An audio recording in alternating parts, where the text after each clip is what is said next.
Waalaikumsalam warahmatullahi wabarakatuh. Bismillahirrahmanirrahim. Wassalatu wassalamu ala Rasulillah wa ala alihi wa sahbihi wa mawala. Amma ba'du, fa ya rabbi shrah li sadri. Amin. Wa yassir li amri wahlul 'uqdatam min lisani yafqahu qawli. Allahumma arzuqna fahma nabiyyin wa hifdzal mursalin wa ilhaman malaikatul muqarrabin. Allahumma inna nas'aluka ilman nafi'an wa 'amalan mutaqabbala wa rizqan halalan tayyiban nafi'an mubarakan fihi walhamdulillahi rabbil alamin. Yang terhormat Ketua DKM yang datang Kota Bogor yang mungkin masih dalam perjalanan, serta krunya, terutama Amin Abdullah, Al-Ustaz Gebin, Amin Abdullah, Ustaz Nana, Amin Abdullah, Ustaz Adios Jawan, Amin Abdullah, Ustaz Abdurrahmin, Amin Abdullah, Ustaz Haji Bitoyo, dan para tokoh serta sepuh. Kita doakan mudah-mudahan semuanya dipanjangkan umur dalam keadaan sehat dan batin, sehingga bisa istiqomah memiliki kita di dalam Allah Subhanahu wa taala. Amin ya Allah. Pada para bapak yang hadir, terkhusus YouTuber yang eksis, yakni Amin Abdullah Sarijo, yang mudah-mudahan kita semua selalu dimuliakan dan diberikan taufik serta hidayah kepada Allah Subhanahu wa taala. Amin ya Allah. Mudah-mudahan kumpulan kita dirahmati dan diberkati serta diridhoi oleh Allah Subhanahu wa taala, mendapatkan pahala besar dan kemuliaan pertama. Alhamdulillah, walaupun Ramadan kita tetap ngaji. Mudah-mudahan sebagaimana yang Rasulullah sabdakan, man adzara majlisal ilmi fi Ramadannya kataballahu lahu fi kulli qadamin ibadatan sana. Siapa orang yang hadir di majelis ilmu atau ngaji pada bulan Ramadan, maka pasti Allah catat untuknya dengan sebab setiap jarak satu kaki sebagai ibadah 1 tahun. Bahkan seolah ia akan bersama Rasulullah SAW di salat VIP. Maka dari itu, mari kita kembali kaji kitabnya sebagai motivasi, karena beberapa hari lagi Ramadan akan berlalu dan akan datang Syawal. Kapan ya? Nah, ini memang walaupun kalau berdasarkan hisab itu Senin. Nah, tapi tunggu aja nanti pada waktunya yang lebih kuat melalui ru'yat setelah penetapan dari sidang isbat Kementerian Agama ya. Yang jelas sih sudah nggak diragukan lagi melebaran ke 1 Syawal ya. Betul. Kalau ada kapan 1 Syawal gitu ya. Tepat. Nah, agar termotivasi, ya insyaallah pada kesempatan ini saya akan sampaikan tentang hadis hari raya yang punya dan bawa kitabnya dibuka halaman 91 ya. 91 baris kedua dari bawah.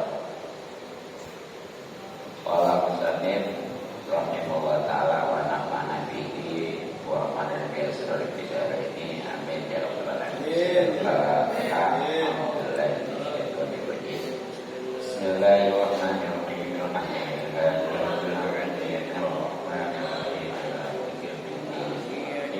na'budu wa iyyaka nasta'in. Ihdinas siratal mustaqim. Siratal ladzina an'amta 'alaihim.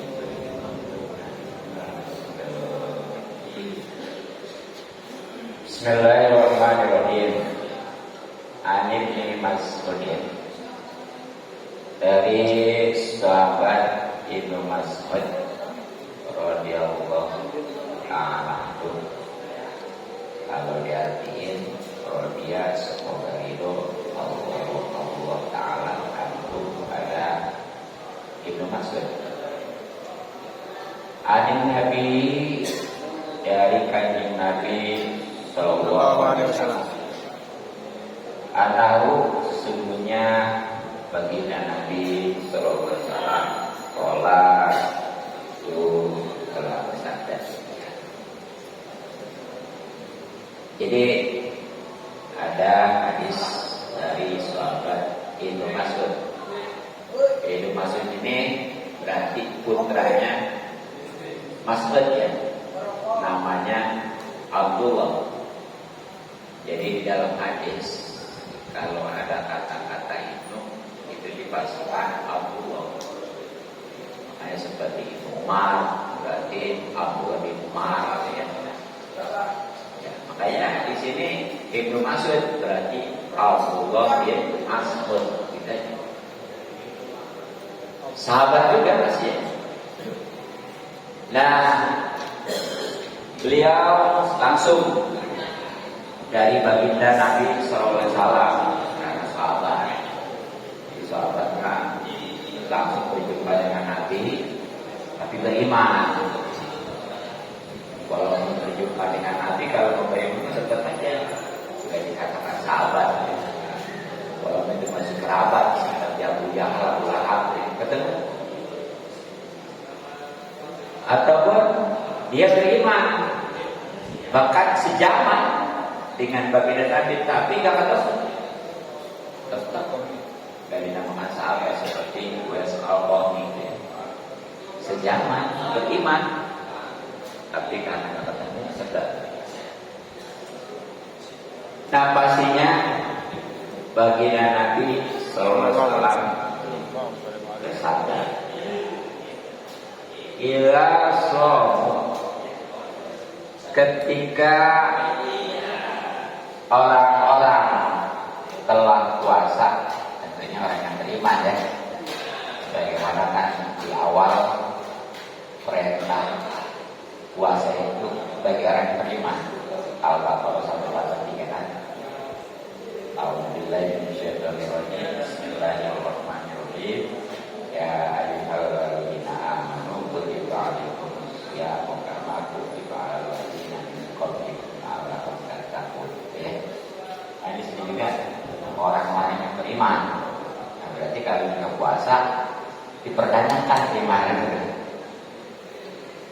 Jadi ila somo, ketika puasa orang-orang yang beriman syahr Ramadan, di bulan Ramadan, wa kharaju, dan mereka keluar ila ini pada hari raya tersebut, dan tentunya untuk melaksanakan sholat Id. Yaqulu, maka berfirman Allah Ta'ala, ya malaikat, wahai malaikat-malaikatku, kullu amilin, setiap orang yang bekerja atau beramal, yang tubuh itu menuntut ajrohu, bayarannya. Nawaibadi, dan hamba-hambaku alladzina shamu, khususnya yang telah puasa, pastinya yang beriman ya. Syarau, di bulannya, yang di Ramadan. Wa kharaju, dan ia keluar, dan mereka keluar ila pada hari raya tersebut, khususnya untuk pelakunya, ia berguna yang tentunya mereka itu juga menuntut ujrohum pahalanya atau ganjaran. Nah, firman Allah kepada mereka, "Ishhadu, saksikanlah, akhi sesungguhnya aku bertobatku itu sungguh sudah mengampuni kesalahan kepada mereka." Baik nanti maka menyeru munadir sang penyeru, "Ya umat Muhammadin, wahai umat Nabi Muhammad sallallahu alaihi wasallam, irji'u, kembalilah pada rumah kalian. Bakulilah sungguh sudah digantikan saya untuk kebaikan-kebaikan kalian bil hasanati. Saya hukum keburukan atau kejelekan-kejelekan kalian bil hasanati dengan kebaikan. Saya guru maka beriman lagi. Allah ya aku tadi wahai kamu beli beras kalian bahkan kalian sudah lupa berikan bangun maka bangkitlah kalian semuanya dalam keadaan yang ikhlas. Sudah dulu ini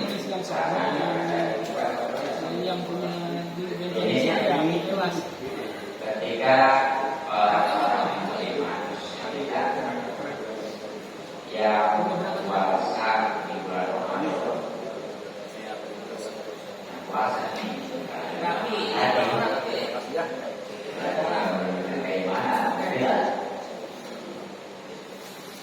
Selesai satu bulan, nanti itu saat itu.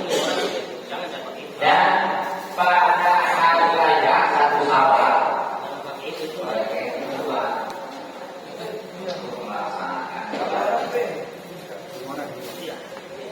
Nah, kalau kita tahu, ya baik, itu Allah beriman pada para malaikat. namanya 4. Ini bukan Ade, dia apa? Dua akhirnya terima jual. ya ini Jadi, malaikat beras. setiap orang kerja pasti kalau udah beres itu mati gaji gede. Angkat nih. Nah, hamba-hamba mengerjakan puasa yang beriman Baru. di bulannya dan mereka keluar nanti pastinya mereka itu juga sama secara tidak langsung itu menarik upahnya gajinya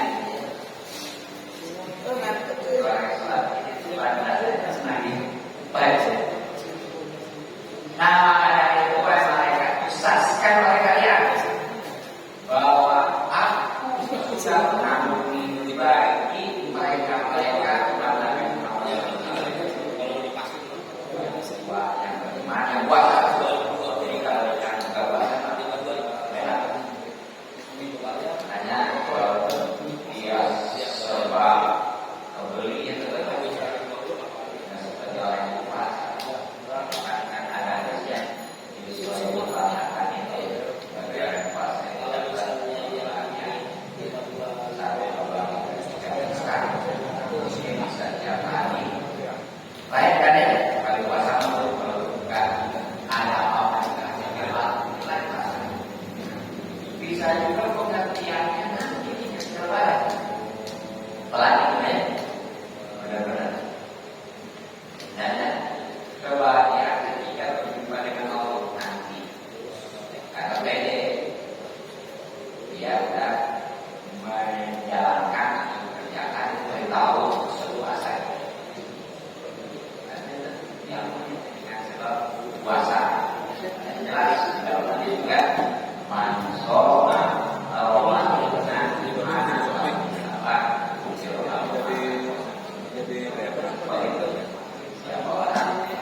Hanya wajar kalau berbeda sesuai dengan ini juga. Nah, tanpa diketahui juga nih, tapi sekali lagi, alhamdulillah Haji mah tahu tuh ya. Itu ada yang meniru.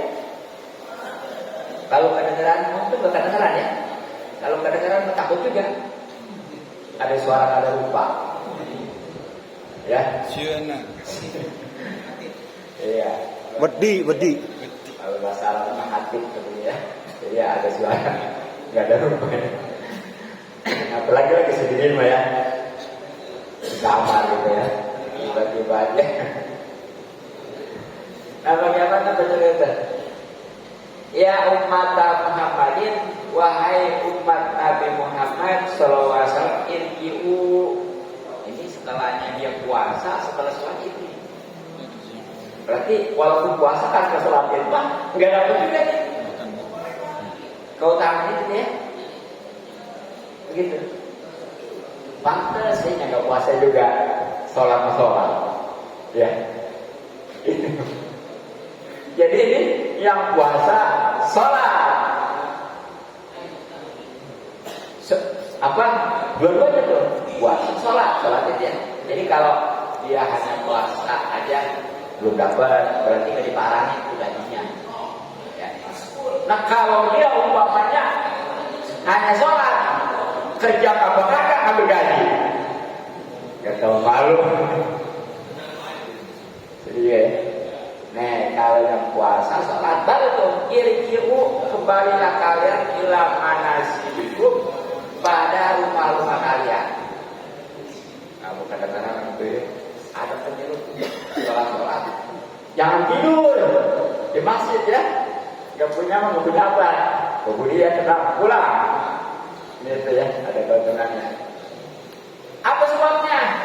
Kemudian saya atur segala keburukan, kejelekan yang pernah diperbuat itu semuanya diganti dengan kebaikan.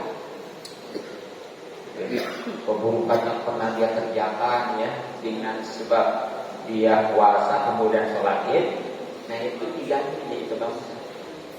Tapi jangan mentang-mentang, nah katanya dia karena setiap keburukan diganti dengan kebaikan, akhirnya dia banyakin keburukan supaya ntar kebaikannya banyak juga ya. Nah gitu. Ya kan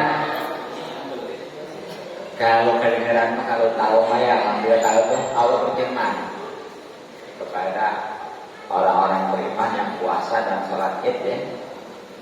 Kemudian kita yang ibadi sumturi waktu tumri paku makulah laku. Wahai hamba-hambaku, kalian semuanya sudah puasa karena Allah. Dan bukan juga karena Allah. Maka sekarang udah kalian bangkit, kalian sudah dalam keadaan diampuni dosa-dosanya, insya Allah itu dalam keadaan suci. Makanya hari raya itu kadang-kadang disebut sebagai Idul Fitri ya. Hari kesucian, lebaran hari raya kesucian. Nah, itulah keuntungan daripada sholat puasa dan disusul dengan sholat id ya. Bahkan hampir sama sih dengan hadis yang ada di halaman 97-nya ya. Nah, cuma kalau di sana mah itu Allah memerintahkan kepada malaikat untuk turun ke bumi di seluruh penjuru dunia ya. Nah itu yang menyuruh keluar itu malaikat tuh. Untung nggak kedengeran, nggak tahu. Kalau kedengeran, kalau tahu lebih bahaya ya. Lagi tidur, bus bangun, sholatnya. Oh, benar ya. Nah, jadi jelas, insyaallah luar biasa keutamaan sholat id. Nah, perlu diketahui bahwa sholat id itu hukumnya sunnah ya, bahkan sunnah diberjamaahkan. Nah untuk usulinya lapat niat karena tahunan jadi takut lupa ya, ingat kan, jadi usuli sunnatal yaumi bil fitri rakaataini mahmuman billahi ta'ala. Mudah-mudahan hafal ya, kalau nggak hafal kasih makan YouTube-nya ya. Ulang lagi gitu ya. Ya artinya saya salat Idul Fitri 2 rakaat, saya salat sunnah Idul Fitri 2 rakaat sebagai 2 rakaat sebagai makmum karena Allah Ta'ala. Ya kalau makmum, kalau imam memang gak usah diajarin, udah masih bisa ya. Ya ini mengabang aja. Nah kalau sendiri gimana? Boleh. Enak lah juga pakai khutbah ya di rumah. Udah jangan pakai kata-kata makmuman. Bentar ya. Pakai khutbah nggak perlu nungguin. Tapi itu nggak dapat hari itu nggak ada bahasa keluar ya. Hah? Sakit kita bisa sendiri. Bisa, ya enak nggak pakai khutbah ya. Nah jadi sholatnya berolahraga. Nah untuk prakteknya ini rada beda dengan sholat yang biasa. Kalau sholat yang biasa habis takbiratul ihram yang diwarnai dengan niat itu kan baca doa kita, terus baca wudu, baca Fatihah pas bikin bismillah ya. Nah kalau si imam kan cukup segitu aja tuh. Paling si imam nanti terusin pakai surat ya. Ya kecuali si imamnya nggak kedengeran, baru baca surat juga. Nah kalau sholat id mah setelah takbiratul ihram dibarengi dengan niat itu biasa baca doa kita sama ya. Tapi setelah baca doa kita jangan langsung baca audu apalagi Fatihah. Tetapi ngangkat tangan lagi 7 kali ya. Sebagaimana takbiratul ihram. Ngangkatnya sama, gini semua. Ya. Jadi jangan malas-malas, jangan takbiratul ihram mendokin. Allah Akbar. Giliran aja. Kadang-kadang asalnya Allah. Nggak nyampe, Pak. Hah? Nggak nyampe. Iya. Angkat jangan nggak masalah. Lain-lain. Kalau yang kiri nyampe ini. Berarti gitu. Gitu. Nah, ada 7 kali ya, berarti 8 kali ngangkatnya sama takbiratul ihram ya. Nah, bacanya sama. Ya takbiratul ihram atau Allahu Akbar wajib tuh mah. Kalau takbir itu mah karena sunnah ya. Makanya seandainya ada yang kurang, yang mestinya 7, umpamanya hanya 6, udah nggak masalah. Iya, bahkan nggak baca juga ya.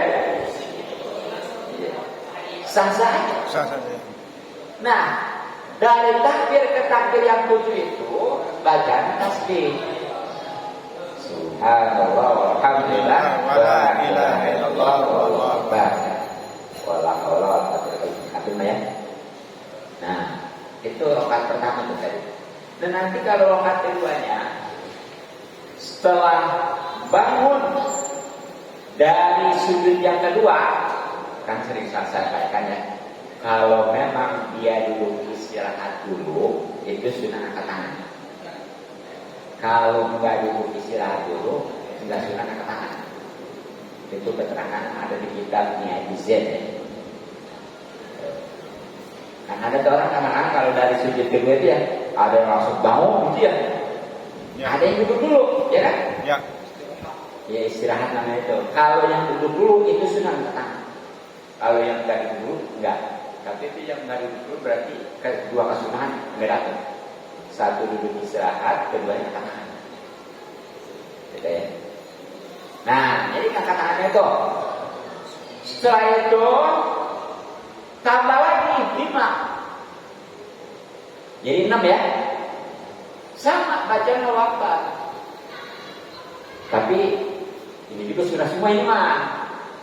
Iya, ngangkat tangan dari itu juga baca waktu juga sunnah ya, dari video itu. Yang kesana juga tuh, yang 5 itu sunnah dan bacanya sama tadi ya. Setiap atau antara tasbih itu baca tasbih yakni subhanallah alhamdulillah Wala ilaha illallah wallahu akbar. Nah di situ baca audio setiap rakaat kan audio ya, kemudian Fatihah masuk dengan Bismillah, cukup si mamumah, nggak usah baca surat lagi kecuali badan si imam nggak kedengeran. Yang sekarang boro-boro jangan kan sholat ya, tentang aku juga kedengeran.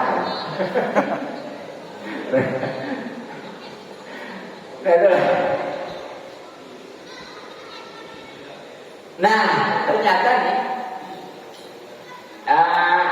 di hari raya Idul Fitri bukan itu hanya amalannya, banyak. Nah mungkin saya rukun ya dari awal, karena yang namanya Idul Fitri itu hitungannya dari maghrib hari raya itu ya, kan ini nama tawarnya Hijriah. Jadi seperti ini, pokoknya lebaran hari Senin.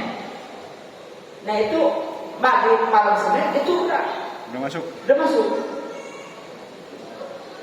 Nah itu mulai maghrib yang pertama, dan inilah merupakan waktu wajib adalah zakat fitrah ya.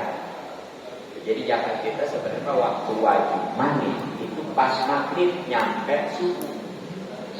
Waktu wajib nyampe waktu subuh ya, Nah terus kalau sekarang nih ada yang udah keluarin gimana?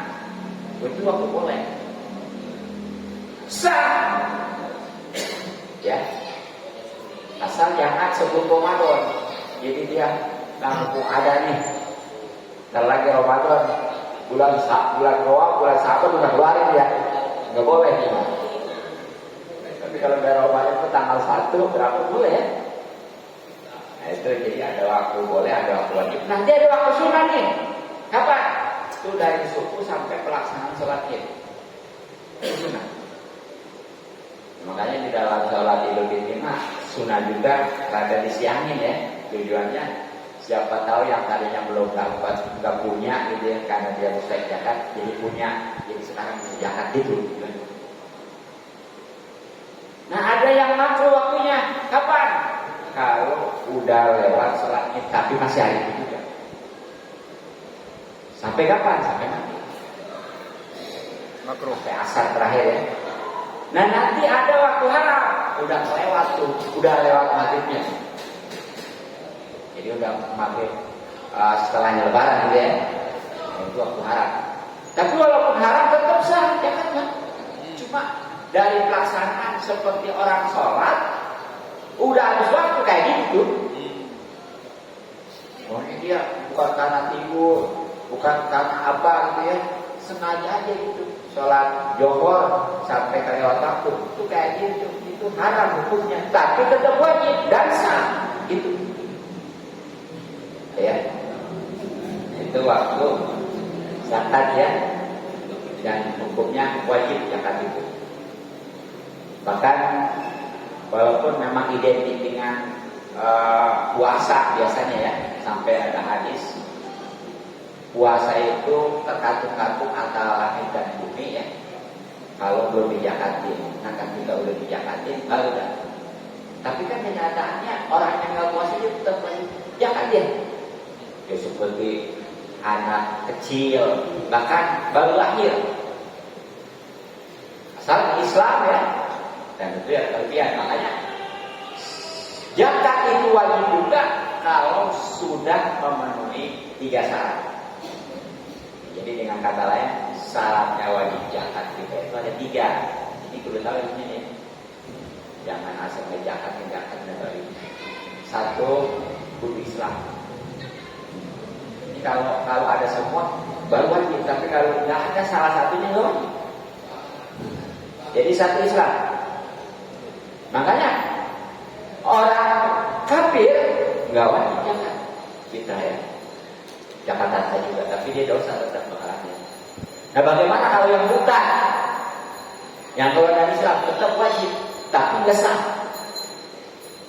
Nggak sah. Makanya nanti ketika dia itu kembali lagi ke Islam, wajib dikodok. Semua kewajiban yang dia tinggalkan karena dikerjakan itu nggak sah waktu dia murtad gitu ya. Nah kalau dia banyak tanggungan, kalau masuk Islam lagi makanya peganlah sekalian. Alhamdulillah ya. Iya walaupun tadinya amalan banyak itu hangus, makanya bukan aja masuk neraka, tapi jadi penghuni. Itu enak-enak aja ya. Tapi dunia bagi akhirat selama-lamanya. Gitu. Jadi kalau orang kafir enggak. Tapi dia kalau punya umpamanya anak ya, atau umpamanya katakan orang tua yang miskin, Islam wajib menjalannya. Seperti ini nih, ada orang kafir kaya, sementara orang tuanya miskin, kan itu kewajiban nafkah tetap ya. Dan di situ tuh walaupun kafir wajib dijakatin orang tuanya. Makanya orang tua itu dijakatin, bukan ngejakat ke orang tua. Beda ya. Jadi nih, setiap yang ditanggung apa-apanya oleh dia itu wajib dijakatin, bukan ngejakat kepada dia.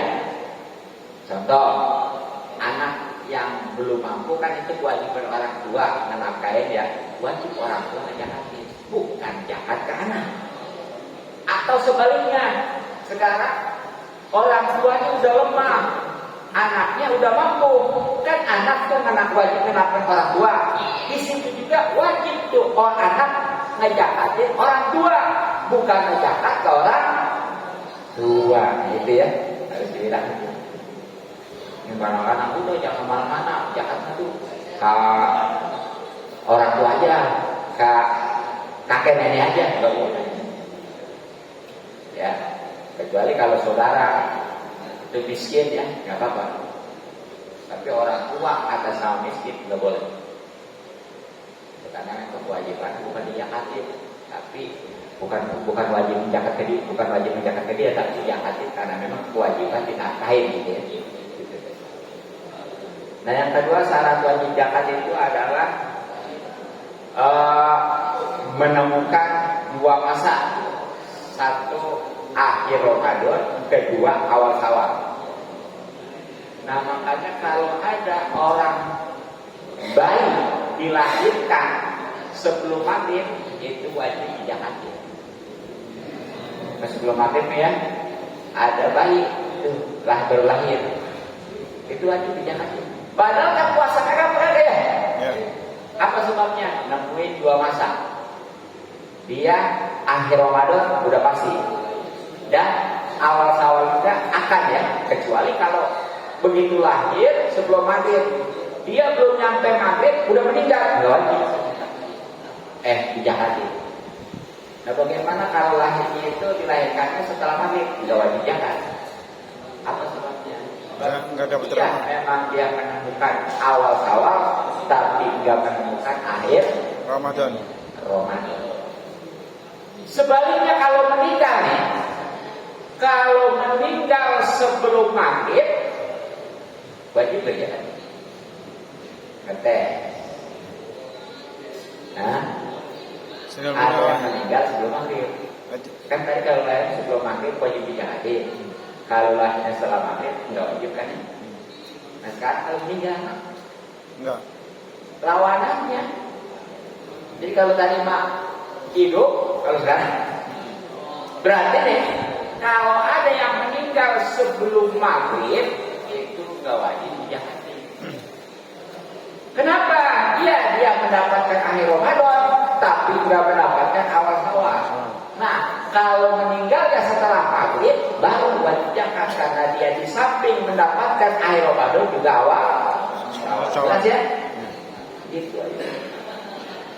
Dan yang ketiga, syarat wajib zakat itu adalah ada kelebihan. Kelebihan khususnya dari makanan pokok baik untuk dirinya maupun keluarganya dalam hanya 1 hari 1 malam. Jadi dari malam lebaran sampai hari lebaran. Ya seperti itu. Kalau dia memang dalam satu hari satu malam itu kebutuhannya hanya 2 liter ya, katakan 2 liter. Nah, kemudian lebihnya nih, ada sekitar buat porsi zakat 4 orang. Kebetulan dia dalam satu bulan itu hanya 4, 2 orang tua dan 2 anak gitu ya. Nah itu wajib dijakatin semua. Tapi kalau dia hanya punya 2 porsi untuk zakat ya udah, jangan dipaksain, cukup 2. Nah ini tentunya kalau memang dia betul-betul enggak punya beras dan enggak punya kendaraan. Jadi kan kadang-kadang orang kaya begini, beras enggak punya, tapi mau motor 3, mobil 1 ya, kan enggak lucu.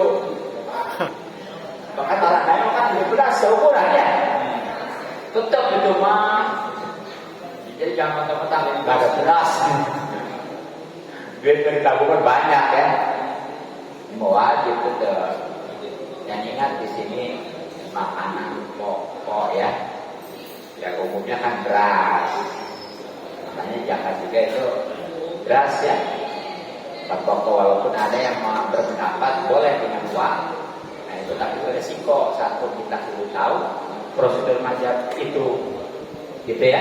Kan kita boro-boro mazhab itu tuh, Hanafi khususnya. Mazhab Syafi'i juga tadi kalau mengaji mau pakai tahu.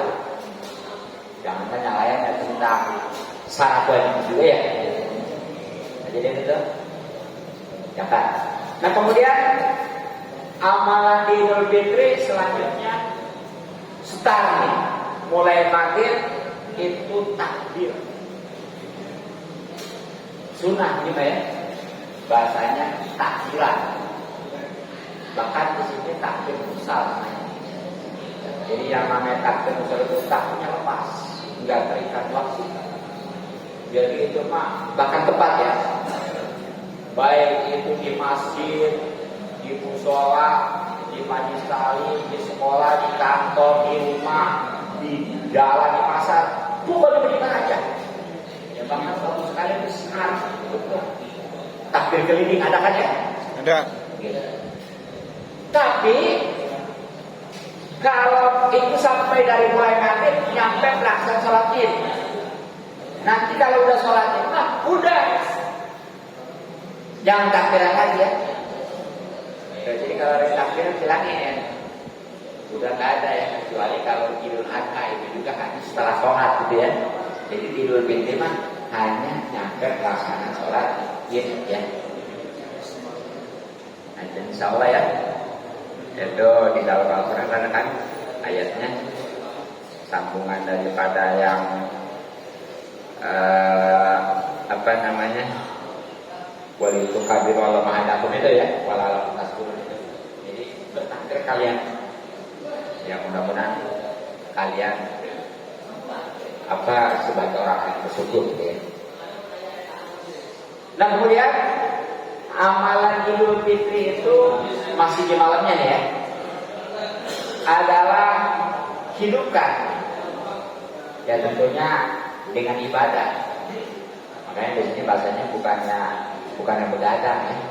Kalau begadang kadang-kadang identiknya bisa jadi lihat bola gitu ya. Nah, sekarang di musim ini. Jadi ini beribadah ya. Ya salam kan. Nah itu kalau orang yang ibadah di malam takbiran tuh, insya Allah ya, dia hidupkan, insya Allah itu hatinya akan selalu hidup. Bahkan salah satu yang mewajibkan dia mendapatkan surga gitu ya. Sekurang-kurangnya bukti daripada menghidupkan malam takbiran itu, sholat maghrib berjamaah, sholat isya berjamaah, dan dia azam untuk bisa sholat subuh berjamaah. Jangan takbiran ya semalam giliran subuh tidur 12 ngantuk 12 ya, boro-boro awal waktu berjamaah yang ada ya. Nah, gitu. Kemudian di malam Idul Fitri itu dianjurkan untuk memperbanyak doa. karena di malam itu full dari mulai maghrib sampai subuh itu semuanya waktu jam. Banyak itu lah ya. Yang hafal yang enggak ya. Mau bahasa Arabnya kayak ya kalau emang nggak ngerti mah Indonesia nggak apa-apa dah. Banyak apa sudah kita karena itu full dari mulai maghrib sampai subuh itu dia jam ya. Nah kemudian amalan Idul Fitri adalah mandi. Mandi ini hukumnya sunnah ya. Waktunya dari mulai jam 12 malam nyampe waktu asar terakhir hari Id. Paham gak? Berarti sampai ketemunya maghrib hari berikutnya ya. Itu makanya dia mandi malam, mau pagi, mau siang, mau sore, nggak masalah.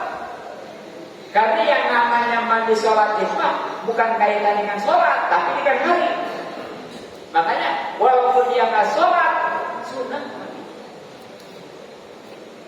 Tapi baiknya mandinya yang bagus kayak itu mau melaksanakan sholat Id. Bagusnya, walaupun tadi yang namanya mandi hari Lebaran kan nggak terkait dengan sholat. Ya. Nah, caranya gimana? Dibahasnya seluruh badan, biasa kayak mandi junubnya. Nah, niatnya nih. Niatnya gini aja.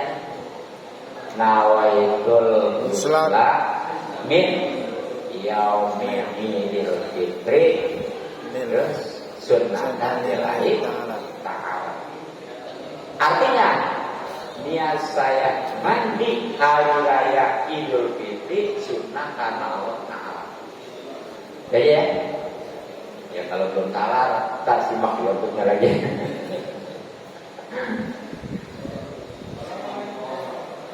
Nah, habis mandi, dalam Idul Fitri ini ya sunnah salim. Bagusnya semua ya, setek.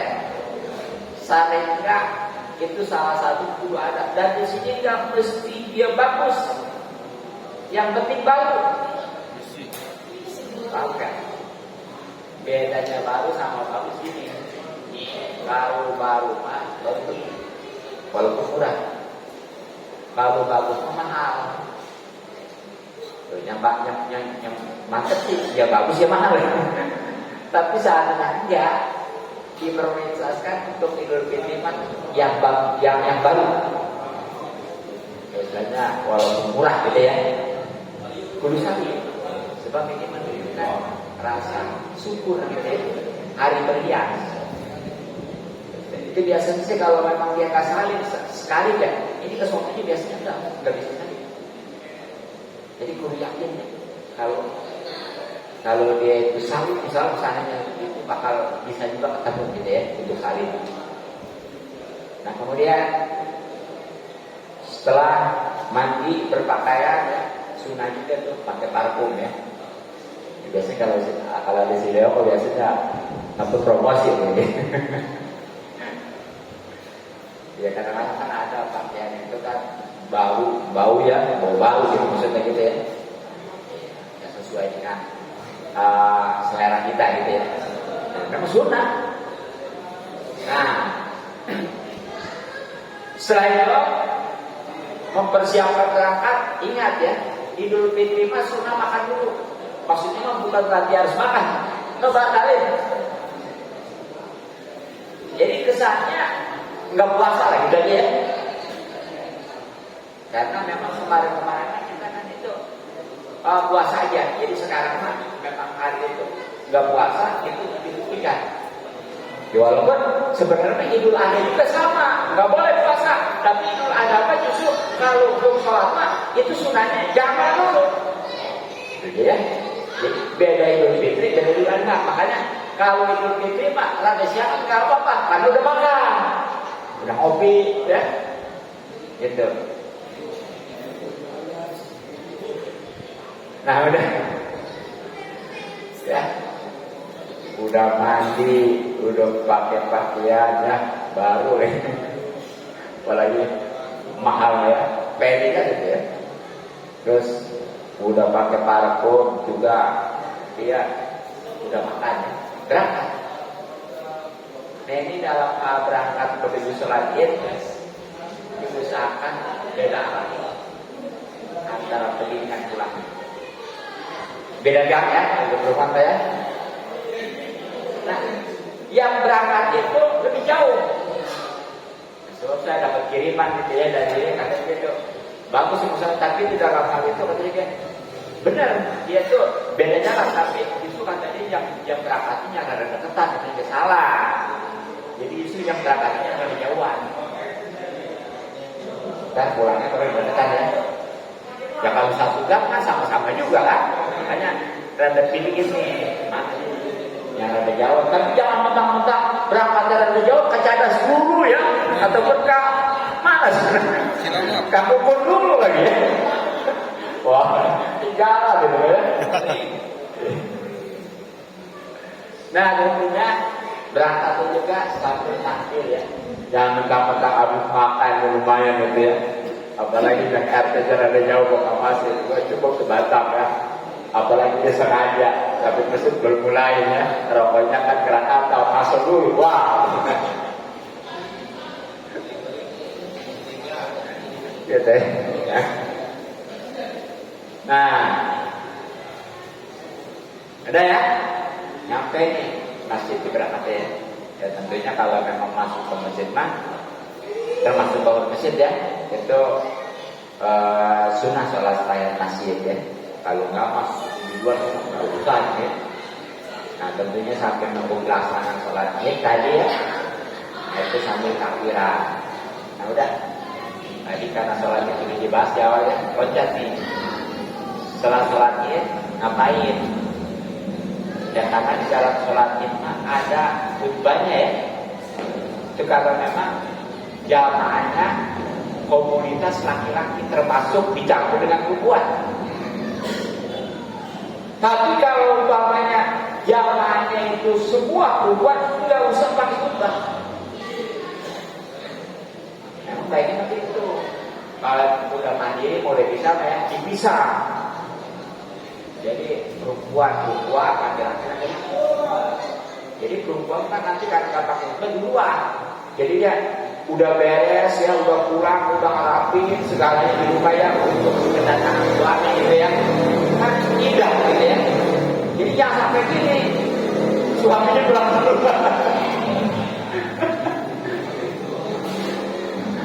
Yang penting kalau pulang. Kalau di kampung saya gitu ya bisa. Jadi laki-laki perempuan bisa. Dan karena perempuannya itu nggak ada bebannya ya, lagi pula waktu juga rada enak.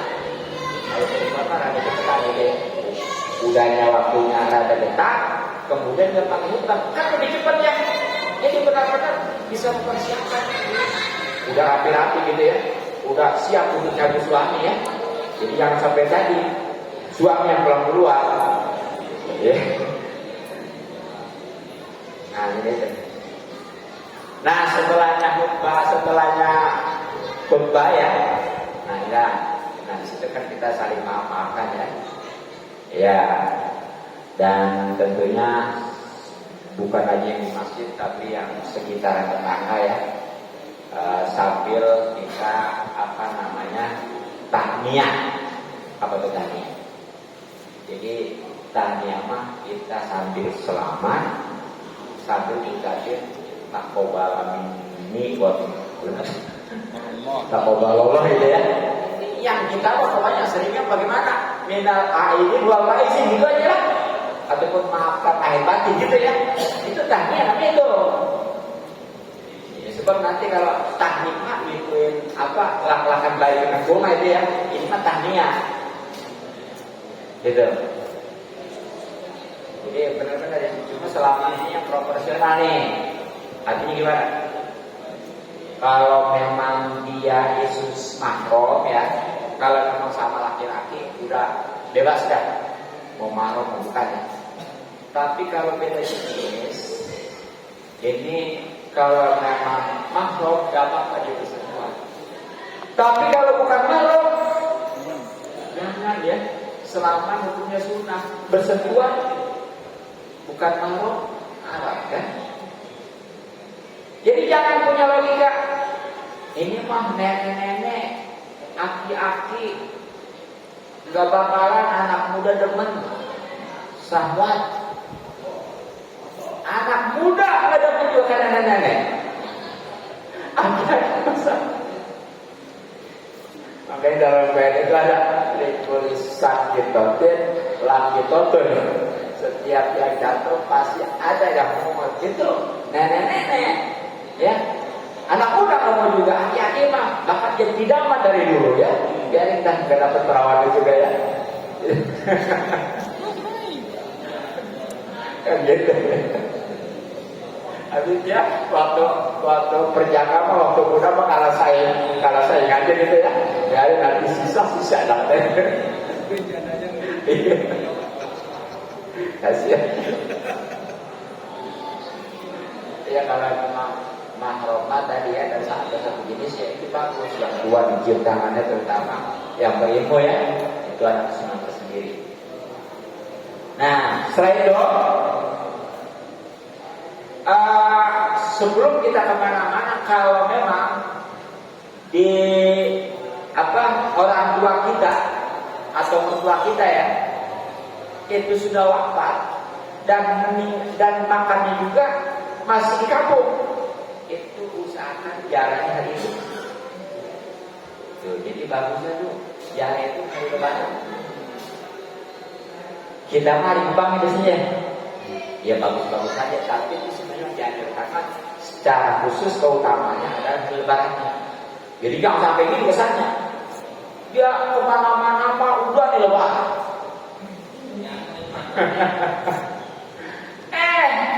Orang tuanya mertuanya belum dijarain. Itu kalau bisa ngomong dasar. Kalau apa anak kurang ajar.